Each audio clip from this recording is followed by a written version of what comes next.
Blunt Cuts is a podcast fueled by creativity, curiosity, and empowerment. We cut through the daily mess of life. This is unfiltered honesty.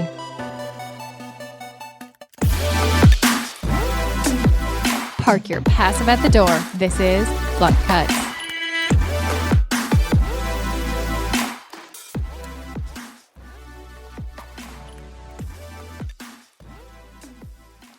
Welcome to Blunt Cuts. I'm CJ, and today we're talking thrift store secrets with the one and only Michelle Raven. Hey, Hi, CJ. Michelle. Welcome to Blunt Cuts. Thank you. Michelle is the style program manager over at Arcs Value Village. Tell us a little bit about your position here on Thrift. Well, I've been working at Arcs Value Village for 6 years, and it all started with a little idea. I love thrifting and just thought, high-end department stores offer personal shopping services to their customers, and why the heck can't a thrift store do the same? Yeah, it's so amazing. The program that Michelle started is fantastic. She helps you navigate that thrift store, and today we're going to kind of get into some of those secrets. But tell us a little bit about your program and kind of how that works for listeners if they're like, oh, this thrift store idea, daunting. What do I do? Yeah, well, it certainly can be daunting. So the service that we offer at Arcs Value Village is free. It's a 75-minute session where you come in and you have already filled out a profile form that gives us a little bit of insight about your sizes and your style info. And a stylist will select 60 to 90 pieces cherry-picked off the sales floor just for you.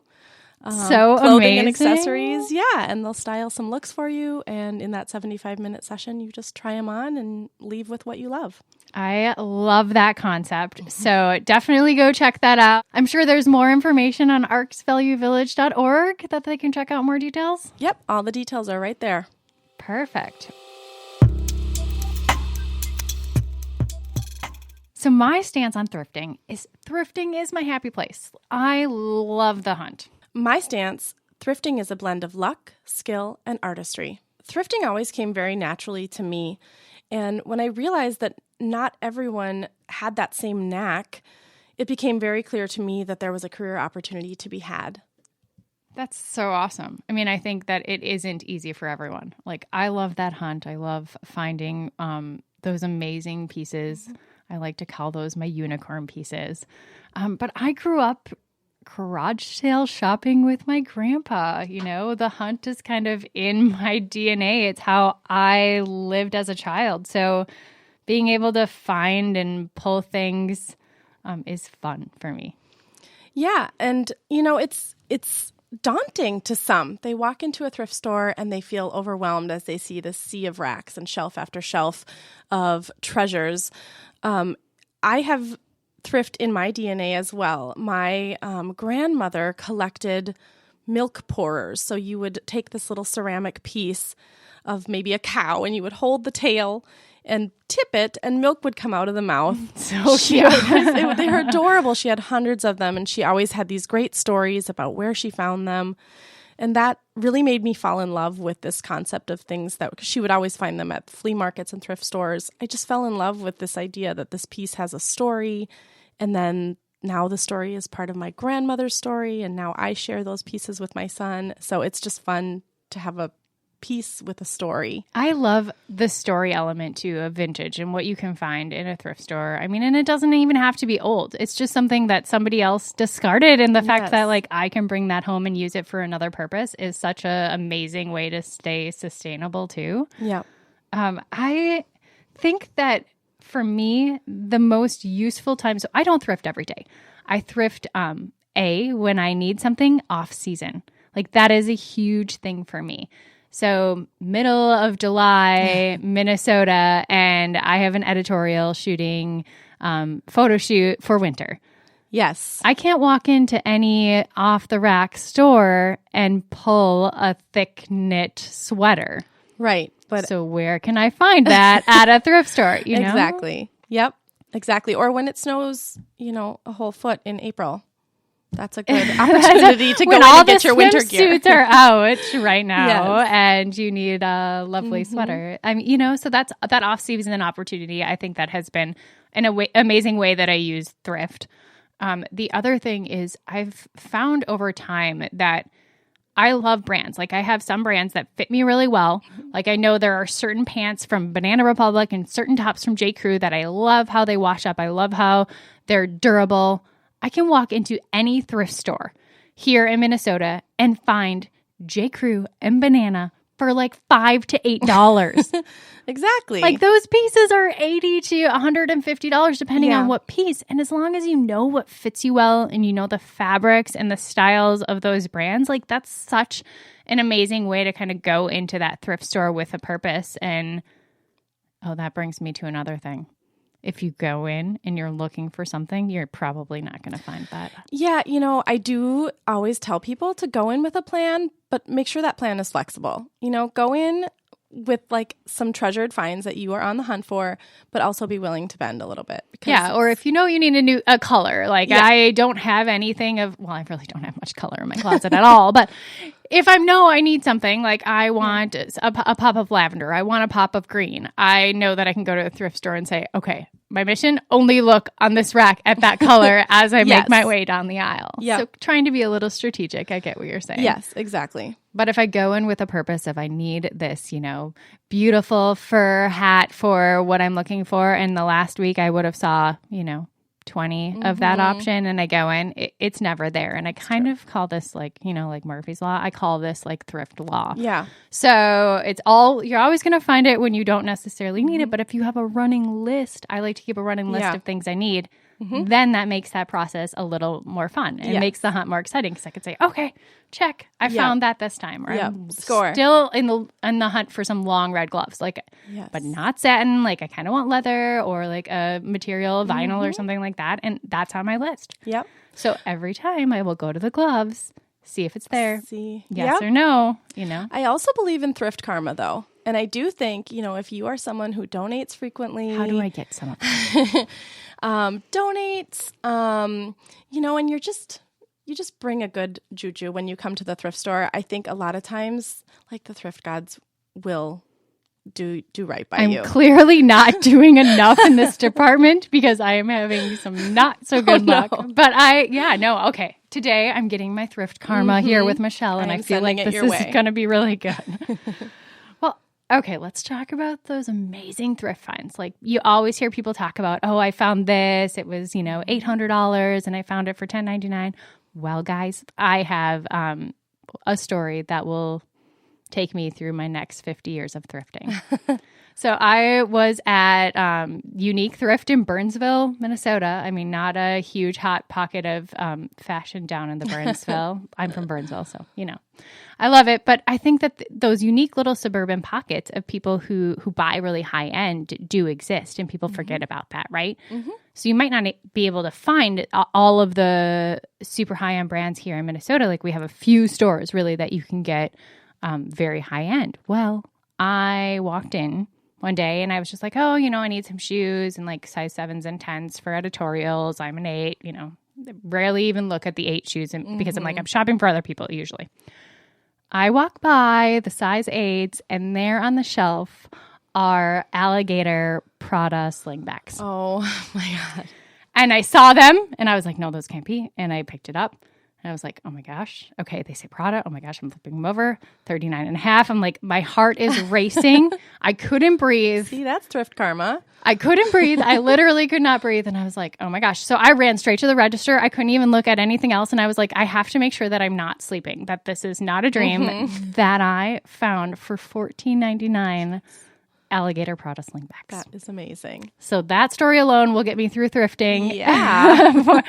So I've had good finds and good lucks, but it's not always when I'm looking, which is okay to me because I keep a running list of things that I'm looking for or need, or anything that's going to say Prada for that sort of price is just coming home with me. Yes. That's kind Even of if who it I wasn't am. on the It list. doesn't matter if it's not on the list.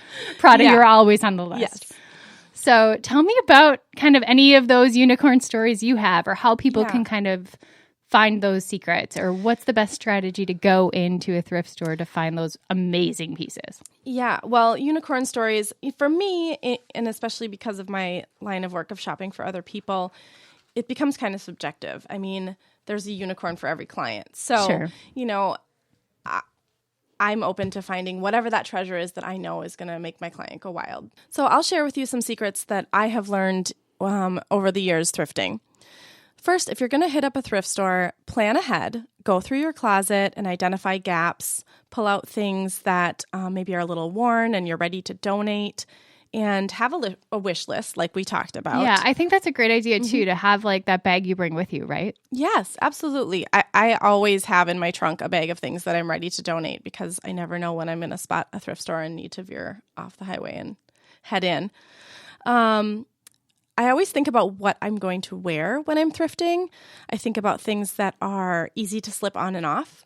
So I can quickly change, maybe even in an aisle if the thrift store line or the fitting room line is crazy long. I think about slip-on shoes so that I can good try idea. things good on. tips because I hate trying things on. I absolutely do. What woman loves going into a tiny dressing room, right? With poor lighting and yes, making it as easy as possible is really an effective way to thrift. I always encourage people to bring a few things when they're thrifting. So bring a little stain remover stick. Okay. Bring some snacks because you might be there a while. And my favorite thing to bring when you're thrifting is a smartphone. I encourage you to research things while you're thrifting. Oh, yeah. Like Pinterest is such a cool way to like keep a board of things you're like looking for. Things you're looking for, or maybe you recognize something as a quality piece, but you're not quite familiar with the brand. Oh, sure. For resellers, if you're going in to kind of make a living or an income at this, that's an absolute business. Yeah, for sure. Absolutely. Or, maybe it's priced at $20 and you're like, is it worth $20? Because that's a lot at a thrift store as far as I'm concerned. So a smartphone is a great tool for helping you to identify if something's a good buy. And I always encourage you to shop by outfit. So if you're going into, and especially for new thrifters, select one piece off the rack and then kind of build a couple pieces around it so that you can go home with a complete outfit. I think a lot of people... Yeah, that's a great idea. I think that foundation piece and build it together and make sure you leave with an outfit, but also know what you kind of have at home, right? Yes. And what compare well with what you have. And you will know because you've already planned ahead from tip 1. So you kind of have that strategy in mind. But shopping by outfit is one of my favorite tips because I think it's really easy at a thrift store to find a great single piece, but really thinking about how that's going to play into what else you're purchasing. Of course, inspect everything thoroughly. You want to watch for snags and missing buttons and broken zippers. So I found some awesome gloves. Oh, so funny. I have like a sea of thrift store fails as well, but I found some awesome gloves and like they're leather, amazing to the touch, super soft. Black motorcycle, awesome white stitching. Yeah. I'm like, oh, these are perfect. Threw them in the cart. Got home. They were both left hands. Oh, no.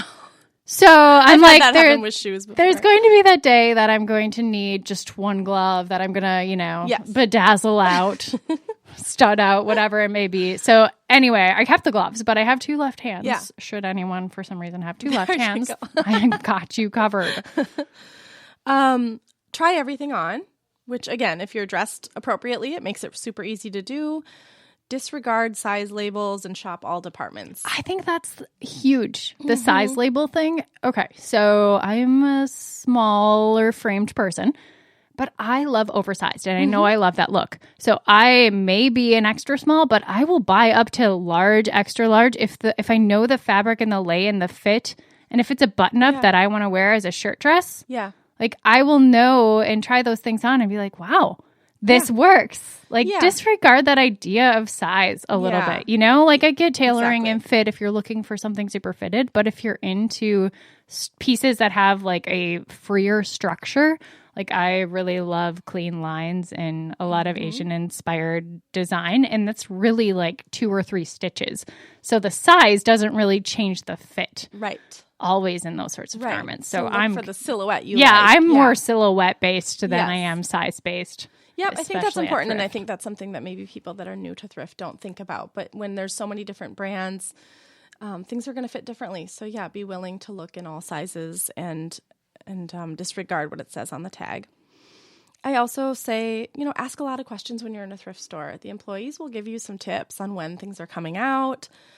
sign up for rewards programs and mailing lists. It's always a great way to stay in the know of when. Well, when and you there's gonna be some mentioned bargains. going through your closet and bringing stuff in, and I want to circle back to that because a lot of places will give you a coupon the day you donate to go use. So right there, you're instant saving if you donate your stuff right before you shop. It pays to bring something in. Absolutely. And you mentioned it, of course. A great tailor is always a thrifter's best friend. And shop often because the merchandise changes daily. I think that is a huge thing. Like merchandise is constantly changing in a thrift store. What you saw yesterday is not going to be what you see the next day. Yep. So it can always be that fun and exciting thing. I love to kind of ask questions on, where do you put your new merchandise? Does it go right into the thing? Do you do a highlight rack? Do you pull things that have been here out a while? Like I will ask stores because sometimes they're like, oh, the things we get brand new in go here. And then we'll put them into their, corresponding areas of the floor. I'm like, good to know. Exactly. So you get to see the I fresh come in, merch. I only want to look at that rack, and then I'll go dig through, you know? So there are those little strategies of figuring out a store and become a regular. Become a regular. Yes. I was a regular at the Salvation Army downtown because I lived really close to it. And I don't know if you guys know, but thrift store secret, Salvation Army downtown, Minneapolis, 4th Street has the lower level is Target merchandise, all brand new merchandise, most often used for photo samples or samples that were made that were never produced. Everything Target has to be donated so that they use in like a small capacity on displays or in photos. So that is an amazing place. If you're a Target fan, amazing place. But I used to go weekly and I changed jobs and then I hadn't been in a while and I went in, they're like, oh my gosh, we thought something happened to you. So like apparently your thrift store is a safety check too because they're like, where is that lady? That's hilarious. I was like, okay, I thrift too much.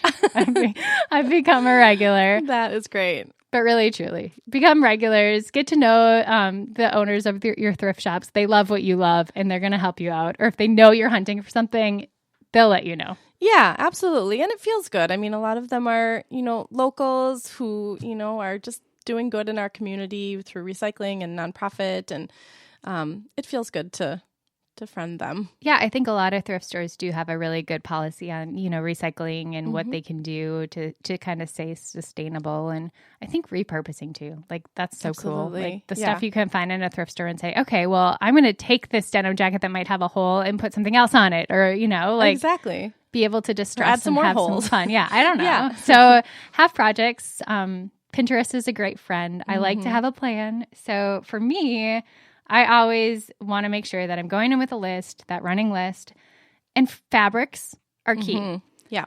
So that's something I've learned over the time. Like high-end and high-priced clothing is priced for a reason. And oftentimes that's the fabric or how it's made. If it's handmade and hand-stitched, that's hours and hours of time.